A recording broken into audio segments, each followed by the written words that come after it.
Well, it's Good Friday. Or is it Good Friday? Jamie, is it Good Friday? Well, you know what they say about Easter, people uh, resurrecting and all that after something. Do they? I don't know. Something like that. You might not celebrate Good Friday, or you might do, whichever. Happy 15th of April. That's probably the easiest way. But I say Good Friday because it's probably not a Good Friday if you're Joe Root, who, as you'll probably know if you're listening to this, has just resigned as England captain after starting from 2017. I was a little bit shocked when I first read that this morning, but I don't really know why in hindsight because it feels like it was inevitable. Do you know what I mean? Yeah, yeah, yeah. Like it's a little bit surprising that it's come so soon. Like, it's not been that long since the Windies series has ended. The county championships has just started, so it's a little bit of a weird timing. I think so. Yeah, it feels almost out of the blue. I think you say because he was so adamant during the Windies trip and also during all the Ashes that I want to lead this England team forward. I'm the man for it. I've got the drive. And then he's come back. I mean, originally, I think I messaged you this morning when it broke. I was sort of like, oh, has he been pushed? Is this kind of a bit like we want the clean slate for the new managing director and coach so they don't have to sack him to get a new one? But I just think that he's come home, he's had a couple of weeks away with the family and stuff like that. And then on reflection, he's come back to think about the cricket again and just being like, I can't be bothered with this crap. Like, I think he's, leading run scorer last year, 1,700 runs, something ridiculous like that. And he's come back now with a clean mind and all that kind of stuff, a fresh mind. And it's just thought, no, I'm not for me anymore. Do you think that's probably right? It could be. Like, I think it's a bit more of a mutual decision from both the ECB and Roots end. Like, just watching him do interviews or in the field, it just looks like something was missing. He lost a bit of a spark, which he still had with his batting. And if the ECB wants this hashtag Red Bull reset, then a new captain is a decent way to go about it. You want to start a new era, and if Root is a part of the old hierarchy, you can't really go into that new era with someone still in charge from that period. Yeah, it's going to be tricky. It can be feel a bit weird, I think, to start off. It's a bit like when Cook stepped down as captain. Like you got so used to Cook being the captain for a while, and then suddenly he was still in the team. And then Root's obviously still going to be in the team, of course, because he's our best bat. But it's going to feel a bit strange, like for him to come from all decision making to nothing. I think it'll be a weird little transition, but I think it's best for him just to kind of like you say. I think at the end of the Windies trip, I think he just looked exhausted. I think he's just gone. I think Everton and Hussein have come out and said similar things about they knew when their time was up as captain, that you just get to the stage where like you still got to try and find that drive every day, and then at one point you just don't. And it's also weird to say like, oh, this will bring out the best of Joe Root, but we're currently in the best of Joe Root, and he was captain, so you don't know, like, will he surpass what he's been doing? Will he just keep it up? Will the lack of leadership, I don't know, take away a bit of that drive? Because Cook, I never felt Cook was quite the same player when he was no longer captain. He's got a few big double hundreds and 100 in his last game, but you never quite had the same, I don't know, click or thing. So I guess that's my only concern. But Yeah, still yeah, relatively young cricket terms, but yeah. I'm really interested to see how well he bats now that he's not captain. I think with Cook, he was kind of going towards the end of his Test career anyway when he stepped aside from captaincy. But Root isn't anywhere near the end of his Test career. He could still go on for a few years. Yeah, and like it's going to be interesting to see if his captaincy and the period during his captaincy like harbored an environment within the coaching or the squad that allowed him to flourish as a batsman, and whether this changing of the guard will just allow him to go on as he would, or whether he needed that authority and the setup that he was in to perform like that. Yeah, it'll be definitely interesting for sure. No, I completely agree with all of that, definitely. And I think you could look at kind of parallels with other kind of similar batsmen. I mean, you look at the inverted commas Fab Four, all were obviously captain of their country at one point. But obviously Steve Smith's no longer captain, obviously. Virat Kohli no longer captain. Joe Root no longer captain, so it's just Kane Williamson as captain.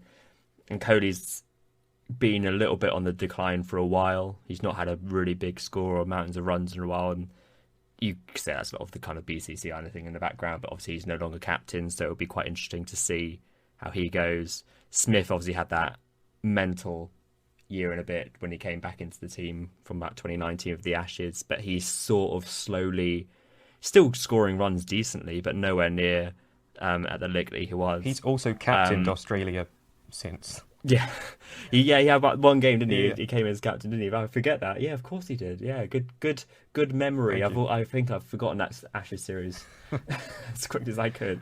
But yeah, he's back to vice captain. So I guess, I mean, maybe down the line, Root could have some kind of, I don't think he ever would, but some kind of leadership-ish role. I think if it is Stokes, we'll get on to that later. But I think, he'll still be quite heavily involved in that kind of stuff. I think Stokes will go a lot to into guidance. But just spoke about Kohli. I'm not going to make this a Kohli podcast for like Indian fans, but IPL special. IPL special is coming. What I think is going to be interesting is that this India-England series that didn't get finished last summer because of COVID or IPL, and we're going to have that final test to finish it off. Who's going to, are India going to win, or is it going to be a draw? Get hyped. It's like those films that they split into two parts. This is the part two. Yeah, the part two. Can't wait.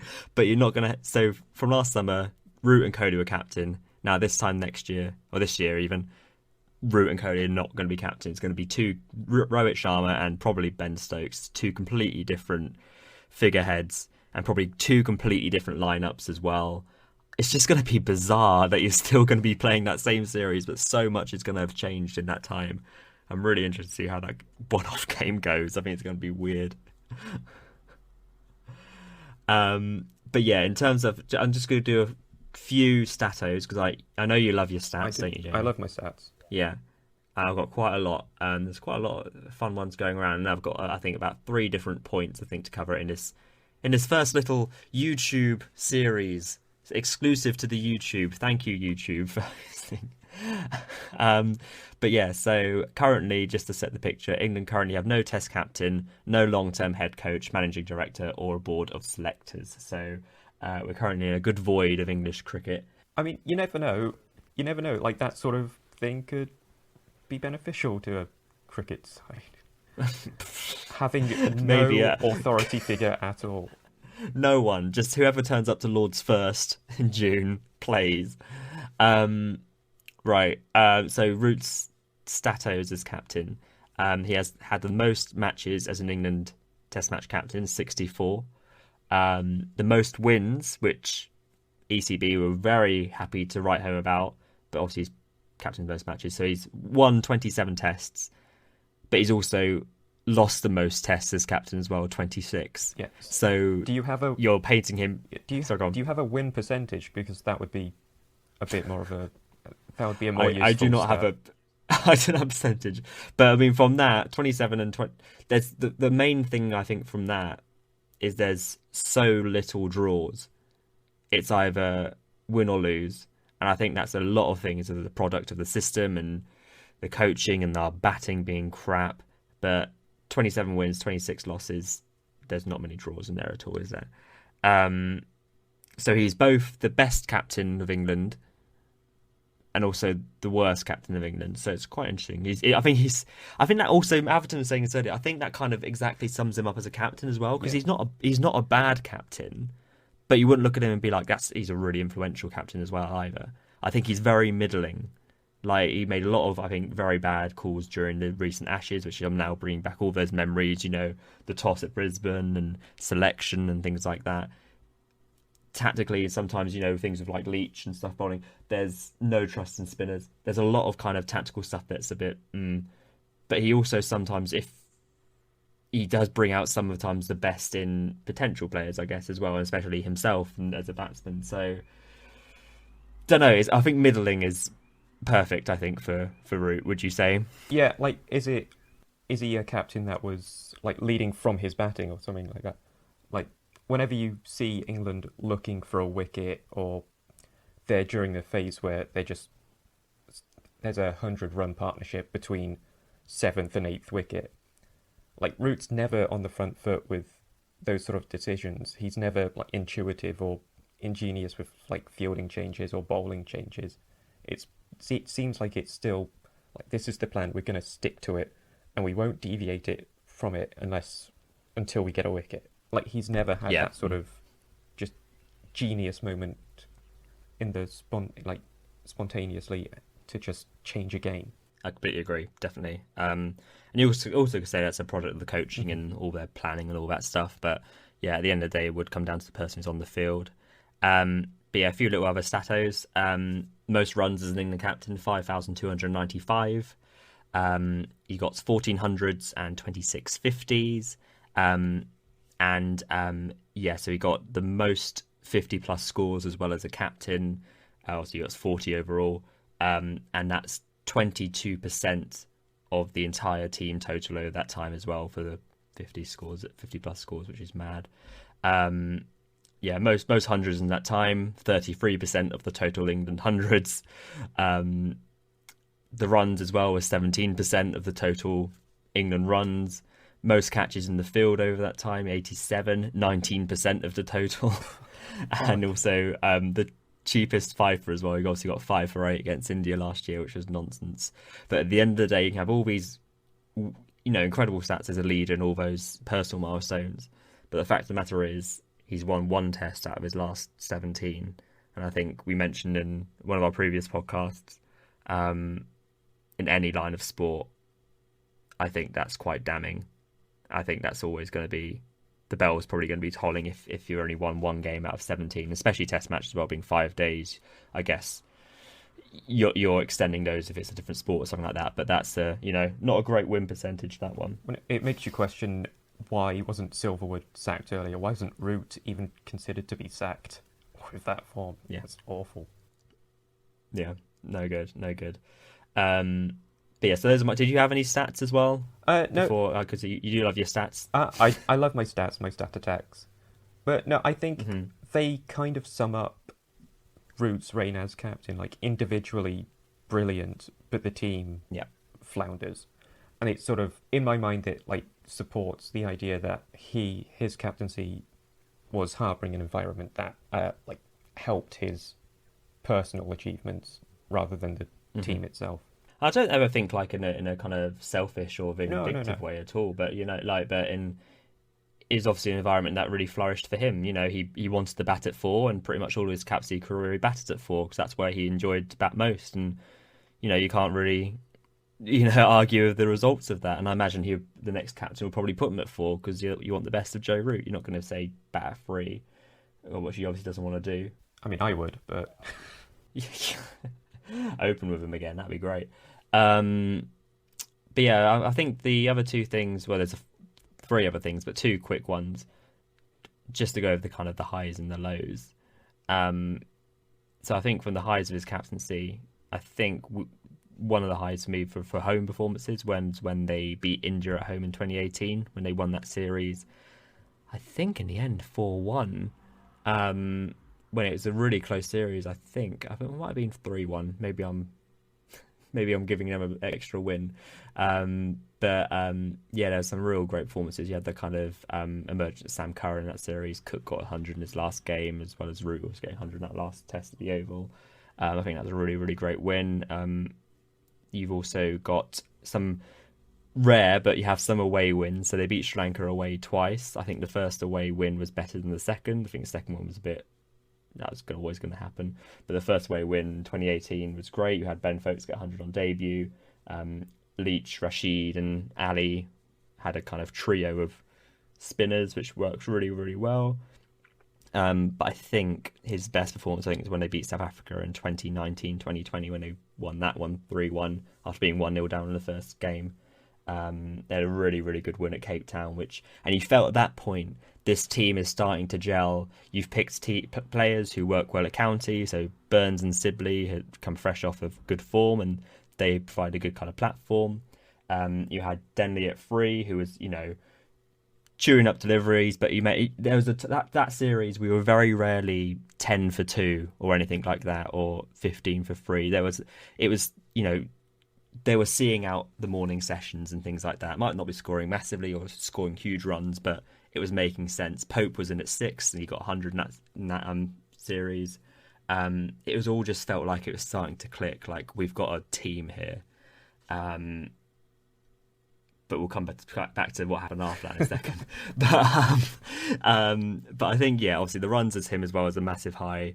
I think him as an ambassador for the game as well. He obviously absolutely is so passionate about England and wanting England to succeed, and he's always really responsive for the fans. I think that's so great for the captain of the England team. And he also just looked at ways to try and make them better. There was an interview with Darren Goff from TalkSport a couple of weeks ago, how I think just before the Ashes series, he was going on golf with Root, and obviously late Shane Warne was there as well. And at the end of the day, Root was talking and trying to convince Warne all evening to come and be part of the coaching setup for England for the Ashes. And Goffey was saying how he very nearly got there, and a couple of days later, Warne rang up Goff to be like, "Oh, do you have Root's number? I haven't got it. I need to give him a call." And Goff was like, "Oh, he's going to come." Obviously, it didn't happen. I think obviously the conflict of Australia and England, but I think trying to go towards a player like Warne and knowing that he's going to really improve your side just shows how Root was wanting just to make this Test team great again. I mean, can you imagine that he actually gets Warne to sign on for it, and then we play the four seamers in that opening Test? Yeah, that'd be great. Those four seamers as well. What a great. Yeah, we're not going to play Jimmy and Anson. I think Warne might have a couple of things to say about that. Yeah, but yeah, what could have been? But yeah, are there any highs from Root's captain reign that you think? I mean, I've not mentioned there. I don't think so. I'd go along with what you said. Like the South Africa series, especially, it felt like the moment that the team would kick on and just improve exponentially from there. But it kind of ended up being the peak, which is kind of sad. Yeah, and kind of the peak was just in the midst of it as well. And again, I think from that we can go into the lows. So obviously, I don't think a lot of external circumstances. England have obviously played the most cricket during COVID and the pandemic and lockdowns and stuff, which has been ridiculous at times. And his whole Test reign has not been helped with the ECB, with all the rest and rotation. He very rarely had his best side ready for him. They played that one Test in India away last season, and Butler goes home, and then Moeen is there for a couple of Tests, then he goes home. Very rarely had his best team available for him. There's obviously the priority on white ball cricket, which has obviously definitely affected the Test match team and Test match batting effectively. And obviously that does stem into the fact that he's lost 2 away Ashes series, didn't win an Ashes series at home, could only draw again in 2019, lost away to India, again with all the rest and rotation stuff, and also kind of lost to India at home. But yeah, I think the main low, has been the real decline in the batting quality. And I think other than Root, there's very rarely a series where there's not going to be some kind of dramatic England collapse. And I think that probably will be a lot of Root's legacy, is that kind of England frailty in that batting and just a generally bad batting team. Because I think their bowling always kind of holds up, but batting-wise, it's been pretty bad. It depends who's bowling. I mean, true, yeah. I mean, accurate, but I mean, yeah. If you look at Anson and Broadstats and things like that, and obviously the emergence of Archer and Robinson and things like that, on paper, should have a good bowling team. Apart from maybe a spinner, batting has not been good, probably since that South Africa tour. But before that as well, we were still playing people like Roy and things like that. So, yeah. I mean, you say he never really had his best team, but did they ever know what the best team was? Like, you can't. That's also a very good point. You can't pick the best team you have if you don't know who's part of that. Like, if your openers never perform to a consistent level, if you don't even know who your 3 is for a lot of that time. Like, Denley didn't stick around for too long. You've got a fairly consistent middle order, and then, some bowlers show up, some decline massively, and play in Ashes series that they shouldn't play and then play in West Indies. Like, there was never Yeah. any consistency with the teams that he was a part of. And, like, he's a part of that problem as well. But Yeah. selection didn't help him with that. No, no. But I think you make a good point that they're even without they've had ample opportunity to know what the best team is, but they've never known. And I think there's always been that kind of just wanting to stick at players who obviously aren't the right fit, like keeping with Butler for so long and things like that. Like when you can obviously see that something isn't quite clicking, but they just want to stick with it just because they want to see that it works. But yeah, I mean, I think that all kind of sums up Root's tenure, really. It's a bit of a weird one, and I feel weird that he's not going to be about. But I think the main question everyone's going to be asking is what's going to be happening next in what is rumoured to be Rob Key's reign of terror. Um, um, I mean, we're saying Rob Key. I don't. We'll probably talk about this in our next main podcast when he probably gets announced.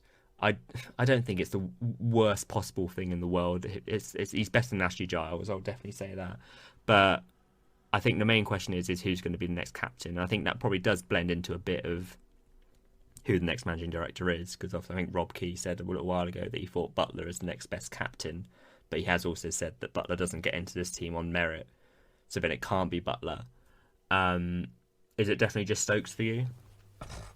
I mean, I don't think Stokes would be a good captain. I think he thrives on the pressure of just playing. Anyway, I don't think he fit the captaincy well. I really don't know. There's not a lot of options besides Stokes or just saying screw it, Butler, come back in. Like, and unless you're like giving it to Jimmy or Broad until they retire, which again I don't agree with either. Like, who is there? It's a good point. I mean, I think one of the problems is that every single option you come up with, there's always a but, and all the time in the past when a new Test captain's been announced, it's always been like the next obvious succession. Even when KP was captain for like 3 tests, it was obvious that KP was going to be captain next, and it was obvious it would be Strauss, and obviously it'd be Cook, and then obviously Root. But now it's in such a mess. You have to like, I'm pretty sure it's nailed on that it's going to be Stokes, especially during the fact that Root resigned rather than being sacked, because obviously Stokes and Root are very tight Bezzy mates, and every time Stokes has been asked about captaincy, he's always said, no, Root's captain, I've got no interest, no thoughts, I'm going to be completely behind Root. Obviously he's got to say that, but I think that's very true to Stokes and the kind of loyal nature that he is. The fact that Root's now resigned probably means that he'll take it, but I don't know if he really wants it, if it's something that he's really ever strived for. I think he's much more of a team guy rather than the figurehead. I don't. And obviously he's just coming back up. So I don't think he's the kind of person that would say no to it either. Yeah. Like, it's that sort of opportunity that doesn't come around again. Like, if he's asked to do it, he'll end up doing it. It's just a bit of an uninspired choice. It's just the safe next in line choice. I think he'll also take it because he'll want to be like, I want to make this team good, and I love playing for England. I want England to win, because he's got that massive winning mentality, which could be great. But obviously you worry about his workload and who's going to really pull the ball off him and stop him from bowling and over injuring himself. Yeah. Because obviously he's just recovering from injury as well from when Root over bowled him, which is also another low point we didn't really touch on. So he's recovering from injury and also coming back from a long mental health break as well. So then to give him the real figurehead of this mess of an England team and say fix this is a bit good luck. So I think that's quite a wary thing to do.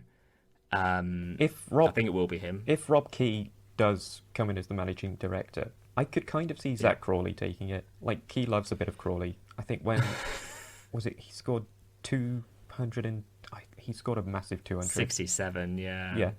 And like, Rob Key was all over that. He was loving it. And they're both from the same county, aren't they? So I can kind of... They are. I get what you mean. I feel like Crawley could well end up being vice captain if it is Rob Key. But then you're also saying this is a guy who averages low 30s, late 20s, who's still finding his way in the team, wasn't in the team 4 or 5 games ago. So that's tricky. I think you could go Broad, but then Broad doesn't necessarily play every game, and also there's a lot of beef at the moment between ECB and Broad, which we don't need to really cover. You've got, I mean, Best though is an out there option because he's in the team and he's batting at six. But he's never captained before. But I mean, none of these people were really captained before. But I don't really know if Best is really a captain type. Or you go completely out there, which I think is a general consensus from a lot of just England fans, is that they want something new and fresh. Because I don't think you want to like jeopardise what Stokes can bring to the team in the same way Flintoff was, say, burdened with captaincy. So you're looking at people like, James Vince and Sam Billings, who aren't in the team at the moment, and that's suddenly you're not good enough to be in the team, but now suddenly you're good enough to be captain. It's very tricky. I think I can see it being Stokes, and I think I can see it being Sam Billings as vice captain. That's the way if Rob Key is managing director, of course, because obviously Billings is captain at Kent. I get the idea that maybe Rob Key is the kind of guy who would see Sam Billings as a better fit for the keeper as well, to bat 7, probably score more runs quicker than, say, Folkes, which is harsh on Wokes, but I feel like Rob Key would also be the kind of Strauss in a way to make difficult calls, and I think Billings maybe fits that mould of a Matt Pryor who can counter-attack at the lower order more than the Folkes is. So that's my just not cricket prediction. So for Ben Stokes as captain and Sam Billings as vice captain, or they could go for someone like Dan Lawrence or Ollie Pope or Zach Crawley as vice captain. But I don't think those players get in the team, while Sam Billings is a bit older, a bit more experienced, and if he doesn't work out, then you've not really lost anything. You just bring in someone else, and then hopefully by that time the younger batsmen have had a chance to perform. I think that's how it goes. I mean, Sam Billings has proved to be a really good and involved captain at county level. Like, he's very alert at that level. So if it would be, say, just give it to Stokes with Billings vice captain, so he could sort of grow into Test cricket a bit, not easier, but like have that time to mould to it, and then take over the captaincy soonish. Then, like, maybe, because Stokes could be kind of interim. Yeah, like I mentioned Jofra as a bit of a joke pick in a separate episode, but like the point is that I want that outside of the box choice. Like, I don't think Jofra himself would be a terrible captain, but it's just that like Stokes is safe, so Stokes is next in line of succession. Where's the ingenuity coming from? Where's the ideas outside of the box? Or where's the creativity? Like, I want a pick that will surprise me in a good way. I don't want him to go, we've got Cook back. Oh, can you imagine? He's churning out runs for Essex over the season. It's great. I agree, and I think most England fans want that. And I don't think that Rob Key would just go safe. I don't think he's that kind of guy either. From all of his, it could just be all talk on a podcast, then suddenly you're in charge, and then suddenly it's a bit more tricky, Rob. But I don't think he'd want to just go for a safe option. I think he'd want to go someone with the grit and determination, which I think he'll believe will be Stokes. But I think he'll want that kind of fresh mindset, and I think Billings would be that guy. I think it would be quite interesting to see that if Billings did get a nod from Rob Key, wherever he comes back from the IPL, where he's currently at, to go to county cricket for a bit. Again, I think I said in an earlier podcast, I think it's been such a, I don't know, I think it would have been such a bigger call if Billings had just stayed at Kent for the beginning of the season rather than gone to the IPL. That would have been such a statement. But here we are. But I think we've decided it. Rob Key, managing director, Ben Stokes, new captain. It'll probably be James Taylor, head of selectors. We fixed it. I mean, I am not on board unless Jofra Archer is captain. I think Jofra Archer is going to be a discussion the other day, because I am worried maybe that Jofra might not play Test cricket again. I was just thinking that. We'll get to that time another time, because he's probably not going to play any Test matches this summer, but never mind. But yeah, I think that's the end of the episode, unless you've got any other Joe Root thoughts. Or I think it would be wrong to say Joe Root's not been a good England captain. I think he's had some definitely memorable times as well. I think that South Africa tour, and obviously was captain of that Headingley Test. So I mean, he's a great ambassador for the game. So I think any England captain coming out after such a long tenure, he's done well to him. So thanks, Joe. It's disappointing that his reign hasn't led to any accolades that his batting has deserved during this time. I think that sums it up perfectly. To be honest, I think it's a shame. But he will always have those records, and hopefully he can just go on to be. I think that might have been Jimmy who said earlier that he can just now cement himself as just one of the all-time great batsmen, which I think he definitely deserves that for sure. But yeah, thank you for listening to our first exclusive YouTube pod series. If you like what you heard, don't forget to Jamie. What should they do? Ring that Ian Bell. Ring that Ian Bell, and smash that like button. And also, there's a little subscribe option if you fancy it. You can find us on. You can just go on. You can just click the like button. You don't have to smash it. If you want to be gentle, you can. If you want to be gentle with it, it would probably appreciate that more. You don't have to. You don't even have to like. It's up to you. It's your life. You can dislike if you want. Don't dislike. Please don't. Yeah, no, don't be a dick. But yeah, you can find us on the Twitters and the Instagram as well, which is at Just Not Crick Pod. We're on the way to the Jack Leach 92 followers on Instagram, so if you want to give us a follow there, then we'll share another Jack Leach picture, which is what all the fans want. But yeah, as ever, thanks for listening. And Jamie, I'll let you sign out. Root.